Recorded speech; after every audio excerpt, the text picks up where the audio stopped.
ಒಂದು ದಿನ ನಮ್ಮ ದೇಹವು ಭಸ್ಮವಾಗುತ್ತದೆ ಎಂದು ನಮ್ಮ ಜೊತೆ ನಡೆಯುವ ಜನ ನಾಳೆ ನಮ್ಮ ಫೋಟೋ ಮುಂದೆ ಅಳಬಹುದು.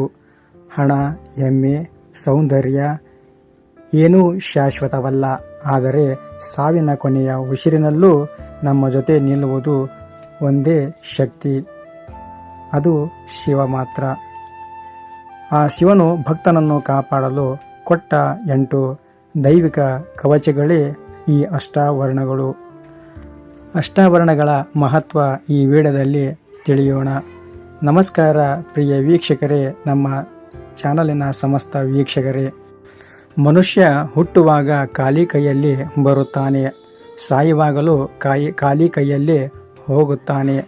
ಆದರೆ ಈ ಮಧ್ಯದ ಬದುಕಿನಲ್ಲಿ ಅಹಂಕಾರ, ಹಣ, ಕೋಪ, ಆಸೆ, ಮೋಸ ಇವನ್ನೆಲ್ಲ ತನ್ನದೇ ಎಂದು ಹಿಡಿದುಕೊಳ್ಳುತ್ತಾನೆ. ಕೊನೆಯಲ್ಲಿ ಏನು ಉಳಿಯುತ್ತದೆ ಗೊತ್ತಾ? ಒಂದು ಉಸಿರು ಮತ್ತು ಶಿವನ ಹೆಸರು. ಹಿಂದಿನ ಜನರು ದೊಡ್ಡ ಮನೆ ಕಟ್ಟುತ್ತಾರೆ, ಆದರೆ ಮನಸ್ಸಿನೊಳಗೆ ಶಾಂತಿ ಇಲ್ಲ. ಮೊಬೈಲಿನಲ್ಲಿ 1000 ಜನರಿದ್ದಾರೆ, ಆದರೆ ಕಣ್ಣೀರನ್ನು ಒರೆಸಲು ಒಬ್ಬನೂ ಇಲ್ಲ. ಹಣಕ್ಕಾಗಿ ಓಡುತ್ತಿರುವ ಮನುಷ್ಯ ತನ್ನ ಆತ್ಮವನ್ನೇ ಮರೆತಿದ್ದಾನೆ. ಅಂತಹ ಸಮಯದಲ್ಲಿ ಭಕ್ತನನ್ನು ಕಾಪಾಡಲು ಶಿವನು ಕೊಟ್ಟ 8 ದೈವಿ ಕವಚಗಳೇ ಅಷ್ಟಾವರಣಗಳು. ಅವುಗಳೆಂದರೆ, ಮೊದಲನೇದಾಗಿ ನೋಡುವುದಾದರೆ ಗುರು. ತಾಯಿ ನಮಗೆ ಜನ್ಮ ಕೊಡುತ್ತಾಳೆ, ಆದರೆ ಗುರು ಬದುಕಿನ ಅರ್ಥ ಕಲಿಸುತ್ತಾನೆ. ಕತ್ತಲೆಯೊಳಗೆ ಬಿದ್ದ ಮನುಷ್ಯನ ಕೈ ಹಿಡಿದು ಭಯಪಡಬೇಡ, ಶಿವನು ಇದ್ದಾನೆ ಎಂದು ಹೇಳುವವಳೇ ಗುರು ಮತ್ತು ತಾಯಿ. ಇಂದು ಜಗತ್ತಿನಲ್ಲಿ ಶಿಕ್ಷಕರು ಸಿಗುತ್ತಾರೆ, ಆದರೆ ಆತ್ಮವನ್ನು ಎಬ್ಬಿಸುವ ಗುರು ಸಿಗುವುದು ಭಾಗ್ಯವೇ ಸರಿ. ಗುರುವಿನ ಆಶೀರ್ವಾದ ಇಲ್ಲದ ಜೀವನ ಮೂಲವಿಲ್ಲದ ಮರದಂತೆ. ಎರಡನೆಯದಾಗಿ ಲಿಂಗ. ಅದು ಕಲ್ಲಲ್ಲ, ಅದು ಭಕ್ತನ ಉಸಿರು. ಒಬ್ಬ ವೀರಶೈವನು ದುಃಖದಲ್ಲಿ ಇದ್ದಾಗ, ಎಲ್ಲರೂ ಬಿಟ್ಟು ಹೋದಾಗ ಅವನ ಕೈಯಲ್ಲಿ ಉಳಿಯುವುದು ಇಷ್ಟಲಿಂಗ ಮಾತ್ರ.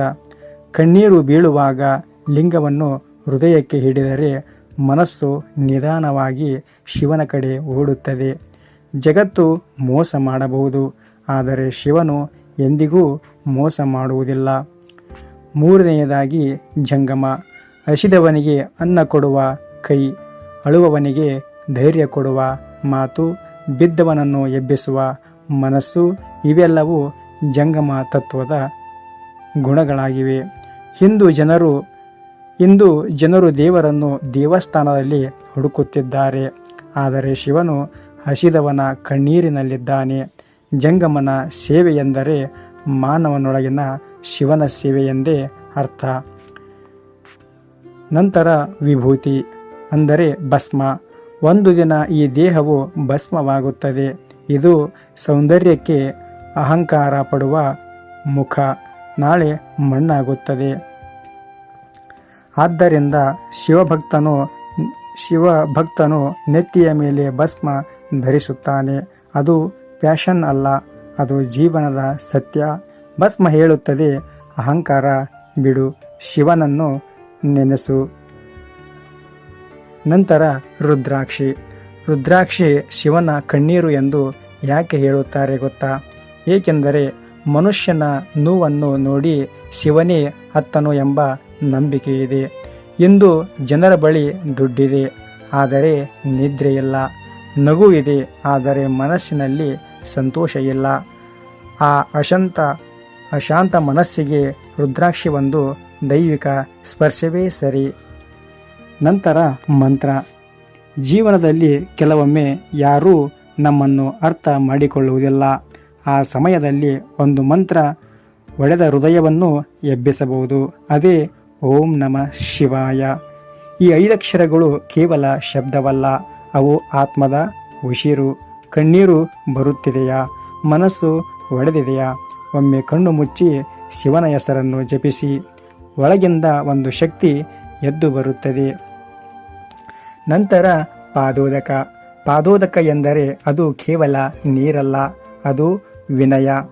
ಇಂದು ಮನುಷ್ಯ ಚಂದ್ರನ ಮೇಲೆ ಹೋಗುತ್ತಿದ್ದಾನೆ, ಆದರೆ ಹಿರಿಯರ ಕಾಲಿಗೆ ಬೀಳಲು ಅಹಂಕಾರ ಪಡುತ್ತಾನೆ.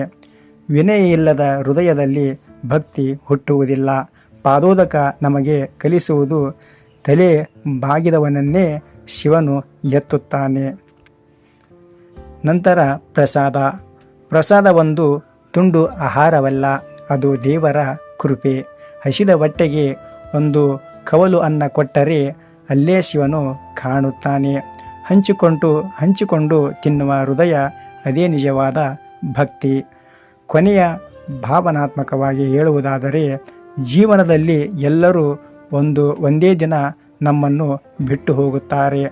ಹಣ, ಸಂಬಂಧಗಳು, ಹೆಮ್ಮೆ, ದೇಹ ಎಲ್ಲವೂ ಇಲ್ಲವಾಗುತ್ತದೆ. ಆದರೆ ಕೊನೆಯ ಉಸಿರಿನಲ್ಲೂ ನಮ್ಮ ಜೊತೆ ನಿಲ್ಲುವುದು ಶಿವನ ಹೆಸರು ಮಾತ್ರ. ಆದ್ದರಿಂದ ಅಷ್ಟಾವರಣಗಳನ್ನು ಕೇವಲ ಆಚರಣೆಯಾಗಿ ನೋಡಬೇಡಿ. ಅವು ಆತ್ಮವನ್ನು ಕಾಪಾಡುವ ಶಿವನ 8 ಕೈಗಳು. ಮನಸ್ಸು ಒಡೆದಾಗ ಗುರು ನೆನಪಾಗಲಿ, ಭಯ ಬಂದಾಗ ಲಿಂಗ ನೆನಪಾಗಲಿ, ಅಹಂಕಾರ ಬಂದಾಗ ಭಸ್ಮ ನೆನಪಾಗಲಿ.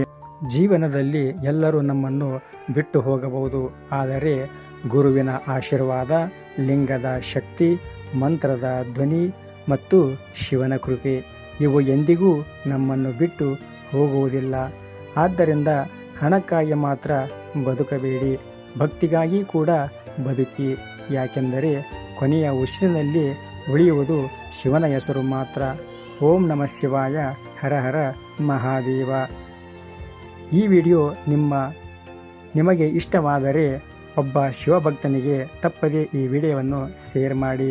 ಭಕ್ತಿ ಉಳಿಯಬೇಕು ಎಂಬ ಭಾವನೆ ನಿಮ್ಮದಾಗಿದ್ದರೆ ಇಂತಹ ವಿಡಿಯೋಗಳಿಗೆ ಹೆಚ್ಚು ಜನರಿಗೆ ಶೇರ್ ಮಾಡಿ, ಲೈಕ್ ಮಾಡಿ ಮತ್ತು ಕಮೆಂಟಿನಲ್ಲಿ ಓಂ ನಮಃ ಶಿವಾಯ ಎಂದು ಬರೆಯಿರಿ ಮತ್ತು ನಮ್ಮ ಚಾನಲನ್ನು ಸಬ್ಸ್ಕ್ರೈಬ್ ಮಾಡಿಕೊಳ್ಳಿ. ಶಿವನ ಕೃಪೆ ನಿಮಗೂ ಮತ್ತು ನಿಮ್ಮ ಕುಟುಂಬದ ಮೇಲೆ ಸದಾ ಇರಲಿ ಎಂದು ನಾವು ಹರಸುತ್ತೇವೆ. ಸರ್ವೇ ಜನ ಸುಖಿನೋ ಭವಂತು, ಸಮಸ್ತ ಸನ್ಮಂಗಳಾನಿ ಭವಂತು. ಮುಂದಿನ ವಿಡಿಯೋದಲ್ಲಿ ಮತ್ತೊಂದು ವಿಷಯದೊಂದಿಗೆ ಮತ್ತೆ ನಾವೆಲ್ಲರೂ ಸಿಗೋಣ. ನಮಸ್ಕಾರ ಪ್ರಿಯ ಸ್ನೇಹಿತರೆ ಮತ್ತು ಸಮಸ್ತ ವೀಕ್ಷಕರೇ.